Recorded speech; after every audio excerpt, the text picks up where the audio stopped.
Bismillahirrahmanirrahim. Assalamualaikum warahmatullahi wabarakatuh.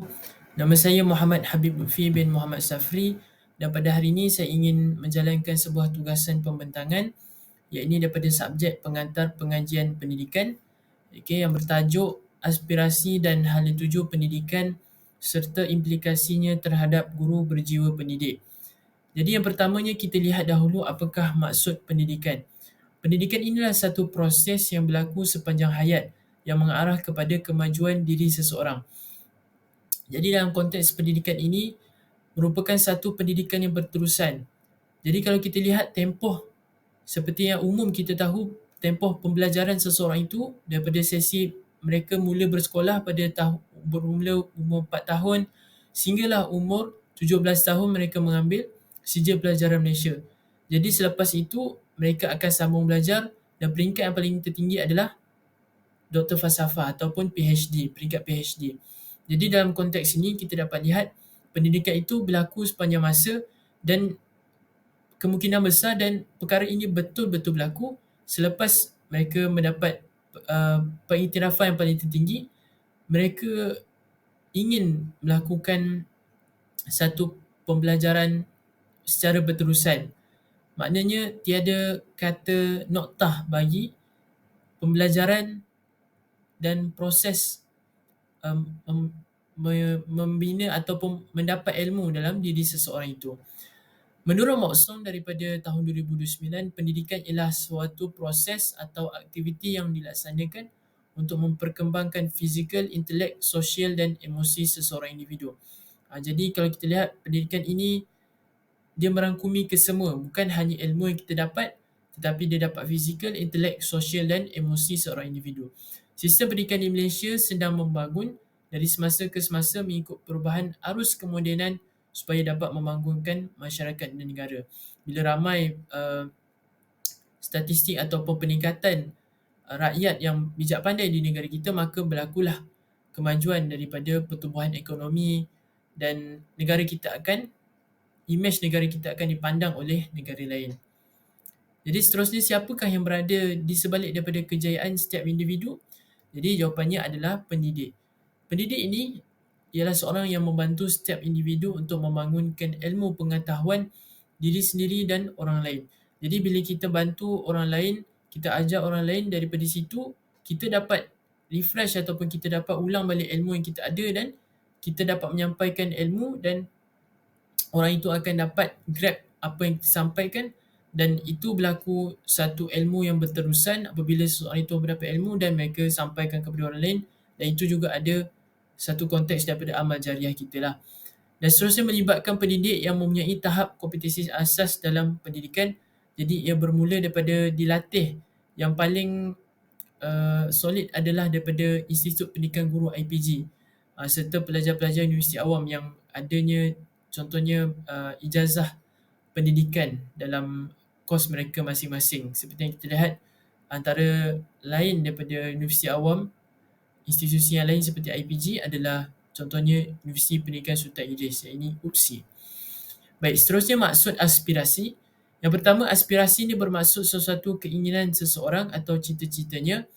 Yang kedua, aspirasi pendidikan merupakan harapan atau keinginan individu untuk mencapai sesuatu tahap pendidikan dan ia tidak semestinya bergantung pada realiti sosioekonomi individu tersebut.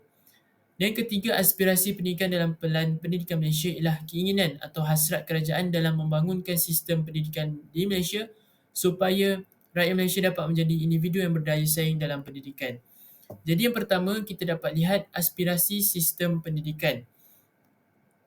Aspirasi sistem pendidikan. Yang pertama ialah akses.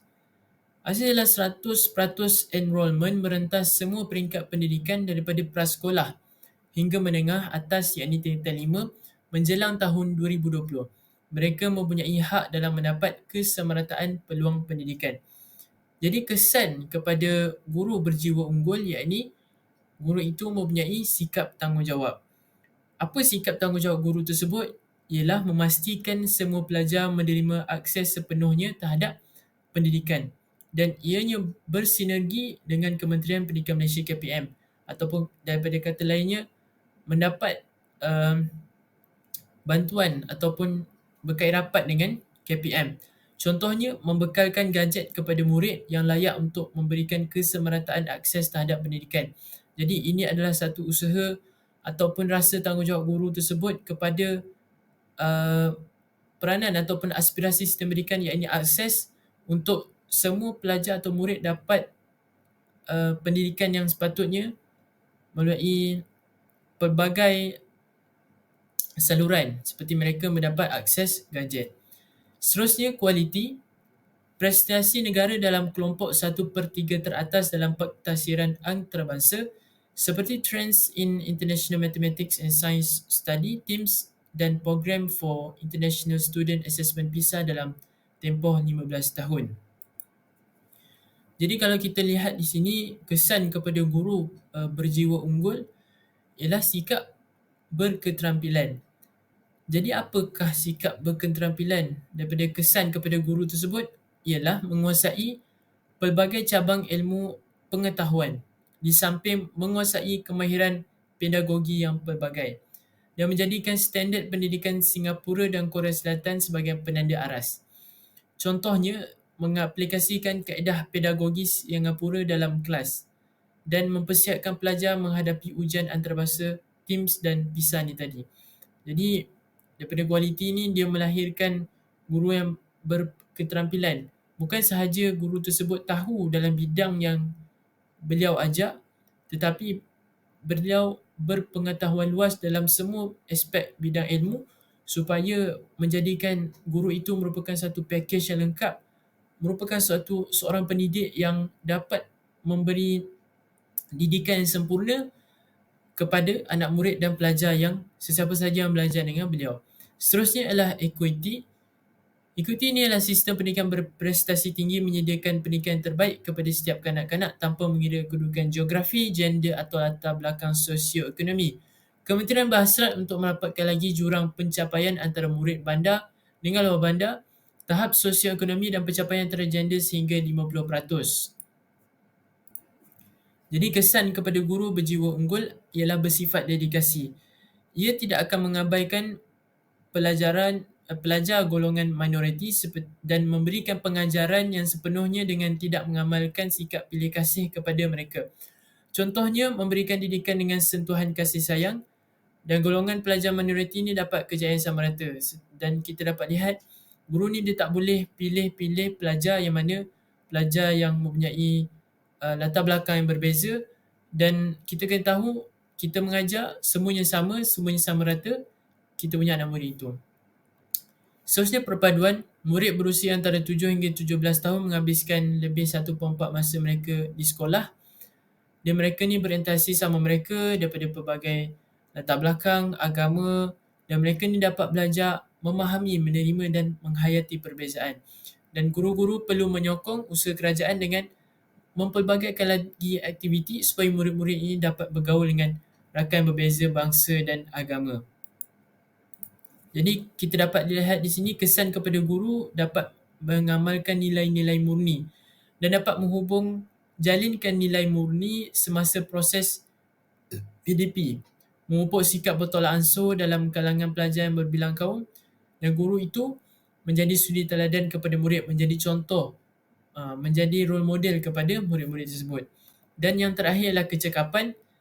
Sistem pendidikan Malaysia ini telah menerima peruntukan yang tinggi, namun peningkatan keberhasilan murid ni tak sepadan dengan sumber yang dapat dan digunakan dalam sistem. Dan walaupun kerajaan ni terus mengekalkan tahap pelaburan semasa, kementerian akan terus memaksimumkan keberhasilan murid mengikut tahap peruntukan semasa. Jadi di sini kita dapat lihat kesannya adalah guru yang bersikap dedikasi. Guru ni akan melakukan tanggungjawab tanpa banyak merungut dan perlu membuat persediaan rapi sebelum memulakan pengajaran. Ia juga perlu berkorban masa, wang dan tenaga untuk keberhasilan murid. Jadi untuk menjadikan seorang murid itu boom ataupun seorang murid itu berjaya, menjadikan kemandirian murid itu di tahap maksimum, seorang guru tu perlulah berkorban jiwa raga dan masa. Dan kita kena ingat guru ini sebagai lilin yang membakar dirinya dan memberikan manfaat kepada orang lain. Kita lihat pula aspirasi murid. Yang pertama ialah pengetahuan. Di peringkat paling asas, kanak-kanak ni perlu menguasai sepenuhnya kemahiran literasi dan numerasi. Jadi murid-murid ni perlu mempunyai kemahiran yang paling asas, iaitu dalam kemahiran berbahasa dan kemahiran nombor. Seperti kita lihat pada awal pendidikan mereka, PNKK berada dalam lingkungan umur 4 hingga 6 tahun, mereka belajar seperti ABC nombor 1 hingga 10 sebegitu. Dan yang kedua, aspirasi murid ialah kemahiran berfikir. Setiap murid perlu menguasai pelbagai kemahiran kognitif termasuk penaklukan dan pemikiran kritis, kreatif serta inovatif. Jadi di sini kita dapat lihat dapat menjadikan murid tersebut tidak mempunyai pemikiran yang out of the box, mempunyai pemikiran yang luas tentang pemahaman dan pengetahuan mereka tidak cetek. Seterusnya, kemahiran memimpin. Dalam konteks sistem pendidikan, kepimpinan merangkumi 4 dimensi iaitu keusahawanan, berdaya tahan, kecerdasan emosi dan kemahiran berkomunikasi dengan berkesan. Jadi mereka memimpin ini dapat menjadikan mereka lebih bertanggungjawab dan berdisiplin. Dan keempat adalah kemahiran dua bahasa. Mereka ini perlu menguasai bahasa Malaysia sebagai bahasa kebangsaan semestinya dan bahasa perpaduan serta bahasa Inggeris sebagai bahasa komunikasi antarabangsa sekurang-kurangnya pada tahap minima. Jadi mereka dapat tahu bahasa Melayu sebagai bahasa Malaysia sebagai bahasa kebangsaan kita dan bahasa Inggeris yang merupakan bahasa worldwide dan mereka perlu digunakan di mana-mana sahaja. Dan seterusnya, etika dan kerohanian. Mereka ini perlu membawa etika dan kerohanian dalam sistem murid bagi menepani cabaran yang akan ditempuhi dalam kehidupan dewasa, agar mereka ni dapat menyelesaikan masalah konflik dengan harmoni, membuat pembintangan yang bijak, berpegang kepada prinsip ketika berada dalam situasi yang kritikal, serta berani melakukan sesuatu yang betul. Jadi apabila mereka adanya etika dan benda tahap kerohanian yang tinggi dalam diri mereka, mereka ini akan berada di dalam landasan yang sebenar, berada dalam landasan yang lurus dan tidak akan mudah luntur semangat mereka apabila mereka berada dalam situasi yang kritikal, diancam dan sebagainya. Dan yang terakhir adalah identiti nasional. Identiti nasional ni yang kukuh melalui penghayatan prinsip rukun negara. Ia diperlukan untuk kejayaan dan masa depan Malaysia. Semua pelajar perlulah mempunyai semangat keterangkuman tinggi dan teguh supaya identiti nasional dapat tercapai, bukan hanya belajar memahami sejarah negara dan menerima kepelbagaian aspirasi negara, malah perlu menghayati kepelbagaian tersebut. Jadi kalau kita lihat pada peringkat SPM, para pelajar perlu lulus sekurang-kurangnya dalam subjek sejarah. Sebab apa? Apabila kita mengetahui sejarah yang lama, kita tidak akan mengalami kesilapan yang sama, supaya kita dapat memajukan daripada negara kita ni dari segi aspek dalaman sendiri, dari segi aspek perkauman, aspek yang kecil-kecil ni dulu kita dapat bentuk dan akhirnya menjadikan negara Malaysia ni sebuah negara yang maju dari segi keharmonian, keamanan dan kemajuan pertumbuhan ekonomi masing-masing dalam negara kita. Dan kita lihat 11 anjakan.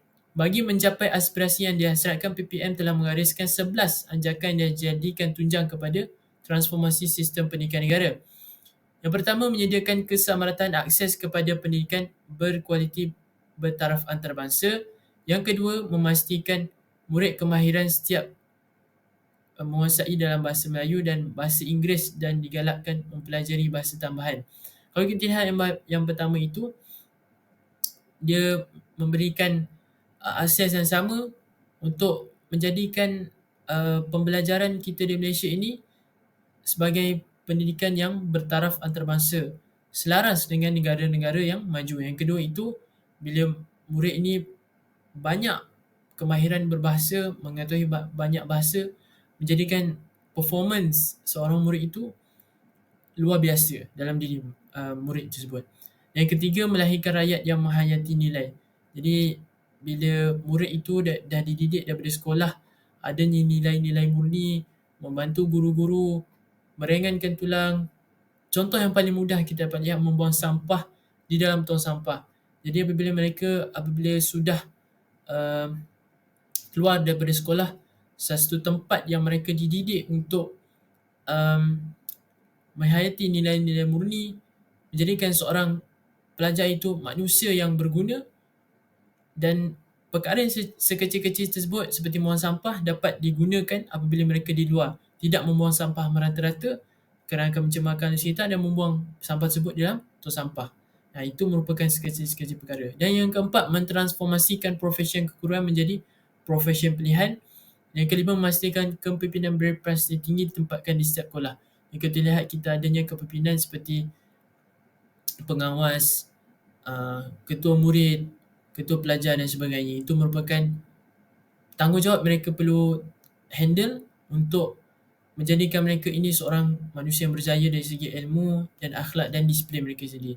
Yang keenam, mengupayakan JPN, PPD dan sekolah untuk menyediakan penyelesaian khusus berasaskan keperluan. Jadi, apabila adanya request daripada sekolah itu, makanya kena ada support daripada JPN, PPD untuk build up murid-murid ni menjadi, ini yang dikatakan kemajuan murid, menjadikan seorang murid itu terus berjaya dari semasa ke semasa dan masa akan datang, dan mereka akan growth up dengan satu proses yang sangat mantap walaupun hanya berada di sekolah kerajaan. Yang ketujuh, memanfaatkan TMK bagi meningkatkan kualiti pembelajaran Malaysia. Kita gunakan akses ataupun dari segi kegunaan fraud VLE-nya dan sebagainya. Yang ke-8, mentransformasikan kebolehan dan keupayaan menyampaikan kementerian. Yang ke-9, bekerjasama dengan ibu bapa, komuniti dan sektor swasta secara meluas. Jadi, pihak sekolah tu perlu adanya sokongan daripada luar. Yang paling penting daripada ibu bapa. Contohnya pembelajaran tu bukan hanya berada di sekolah tetapi perlu bermula daripada rumah sebenarnya. Kalau kita lihat, pembelajaran itu bukan pembelajaran yang hanya dilihat daripada pembelajaran ilmu, tetapi pembelajaran dari segi akhlak, dari segi kita punya perwatakan itu bermula daripada rumah, dan perkara tersebut membawa kepada sekolah, dan daripada sekolah itu kita dapat memantapkan lagi pembentukan diri kita, pembentukan diri seorang murid itu, dan komuniti dan sektor swasta secara meluas. Ini dalam konteks kalau kita nak memerlukan dana, nak melakukan membuat program yang kecemerlangan murid dan sebagainya. Dan seterusnya, yang ke-10 ialah memaksimumkan keberhasilan murid bagi setiap ringgit.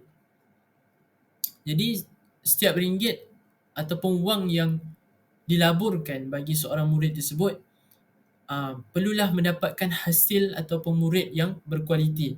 Daripada apa yang kerajaan laburkan, perlu ada satu, orang kata, produce ataupun produk yang berkualiti. Contohnya, kerajaan menyalurkan wang kepada sesuatu sekolah untuk membangunkan pelajar-pelajar yang mahir dalam bidang kemahiran. Jadi kerajaan tersebut, kementerian memberikan peruntukan yang banyak. Contohnya kepada sekolah teknik, memberikan dari segi mesin, peralatan dan sebagainya yang berkualiti tinggi, yang sama, yang selaras dengan tahap antarabangsa. Jadi objektif kementerian bagi perkara-perkara ataupun benda-benda ni untuk memastikan keberhasilan murid itu berada pada tahap yang maksimum, supaya murid itu apabila mereka sudah habis sekolah, mereka sudah mula untuk menjalankan ataupun memulakan kehidupan sebagai seorang yang dewasa, mereka dapat menyesuaikan diri dengan persekitaran yang sudah berada di dalam satu kawasan yang sudah maju pada peringkat sekolah dahulu. Dan terakhir, 11, meningkatkan ketelusan untuk kebertanggungjawaban awam secara langsung. Jadi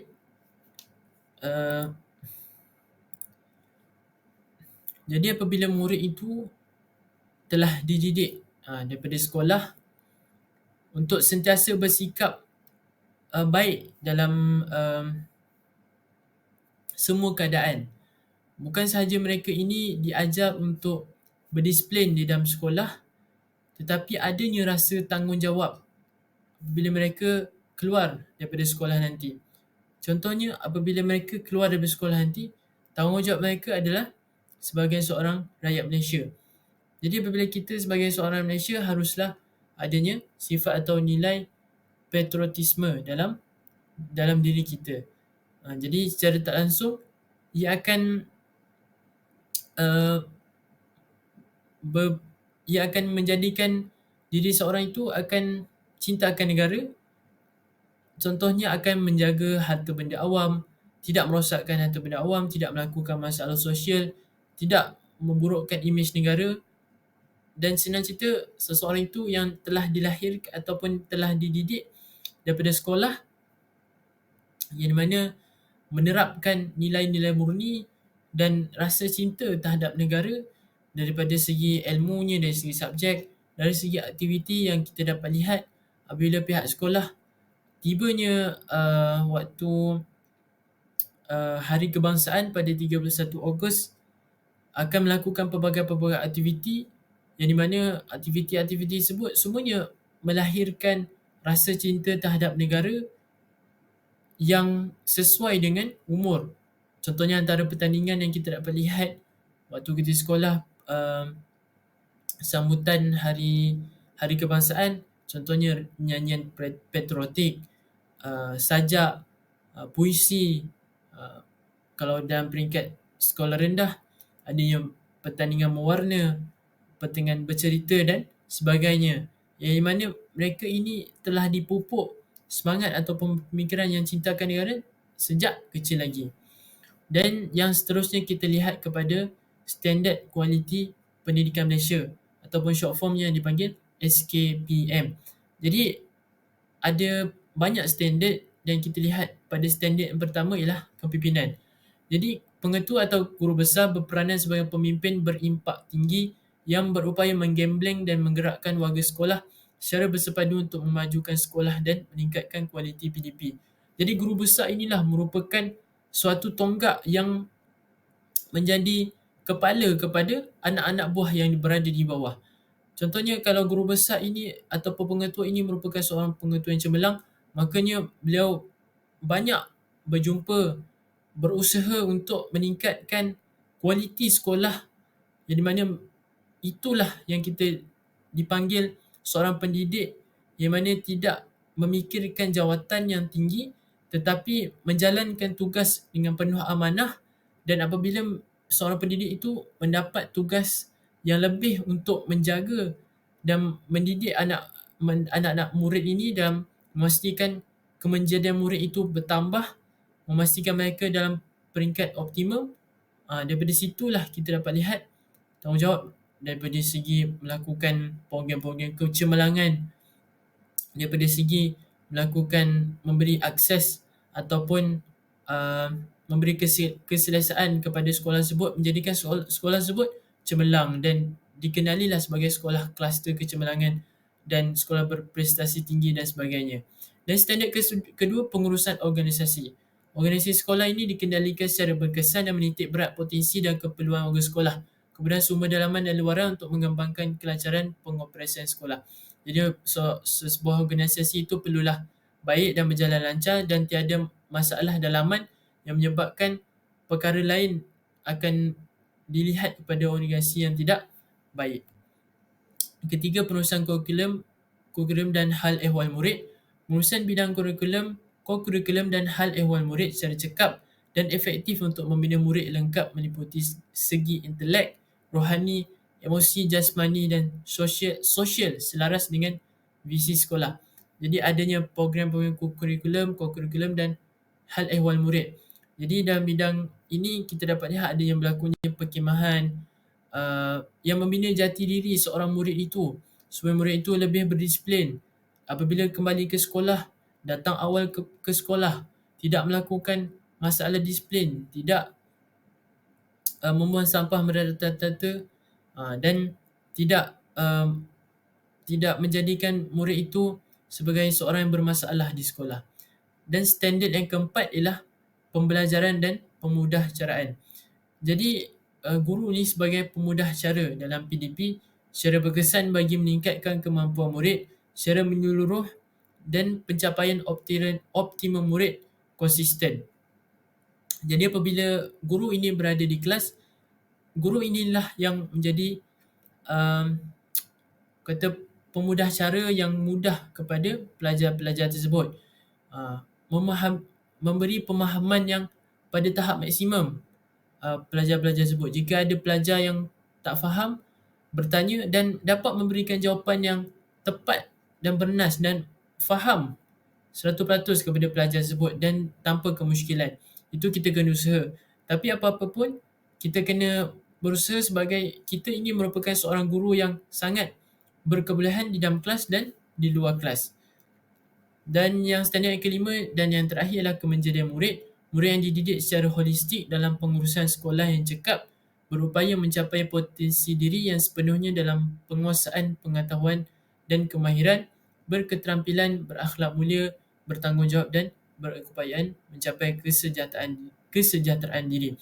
Jadi ini yang saya katakan daripada awal, seseorang itu apabila gurunya sudah mengajar bukan sahaja di dalam kelas, akan menjadikan seorang murid itu bijak di dalam kelas dan kepribadian dan perwatakan murid tersebut sangat bagus. Dari segi akhlaknya, bukan saja pandai, tapi akhlak ataupun adabnya sangat tinggi. Ini murid yang kita mahukan, dan bukan saja pandai, dan akhlak daripada segi percakapan, dari segi perwatakan kepada guru-guru, daripada ibu bapa yang paling penting, daripada guru juga yang kedua, dan kawan-kawan, rakan-rakan yang menjadikan mereka ini merupakan seorang murid istimewa yang memenuhi segala aspek yang perfect yang kita dapat lihat, yang kita ingin wujudkan dalam standard yang kelima ini, yakni kemenjadian murid. Dan melalui program-program yang dilakukan pihak sekolah menjadikan kemenjadian murid ini satu yang pada tahap optimum. Dan kesimpulan, guru ini perlu memainkan peranan yang amat signifikan dalam sistem pendidikan di seluruh negara untuk melahirkan generasi yang berilmu selaras dengan pembelajaran abad ke-21. Jadi seperti yang saya katakan, guru ini merupakan role model dan menjadi rujukan terhadap masyarakat di luar dan murid-murid. Para guru perlulah memiliki jiwa seorang pendidik yang mengamalkan semua nilai-nilai murni bagi merealisasikan aspirasi sistem pendidikan negara dan 6 aspirasi murid. Dan justru itu guru hendaklah perlu kompeten, tinggi akal budi dan ikhlas untuk mendidik anak bangsa menjadi modal insan yang ideal. Jadi tugas guru ni sangatlah mulia, kita sangat dipandang tinggi oleh masyarakat, jadi kita kena buktikan yang bahawasanya kita ini adalah yang role model yang terbaik untuk mereka, menjadi contoh yang terbaik dari segi perwatakan, akhlak, adab dan sebagainya. Bukan saja kita perlu pandai, perlu tinggi dalam ilmu, tapi ilmu itu yang menjadikan akhlak kita lebih baik dan kita menjadi role model kepada murid-murid dan kita ini dipandang tinggi. Dan saya rasa guru ini merupakan satu pekerjaan yang sangat terpuji dan semua yang bergelar guru dan akan bergelar guru perlu bangga sebagai memasuki bidang ini. Dan saya rasa pembentangan dan tugasan saya tinggal di sini sahaja. Semoga segala yang baik itu datangnya daripada Allah dan buruk itu datangnya daripada saya sendiri. Sekian, terima kasih. Assalamualaikum warahmatullahi wabarakatuh.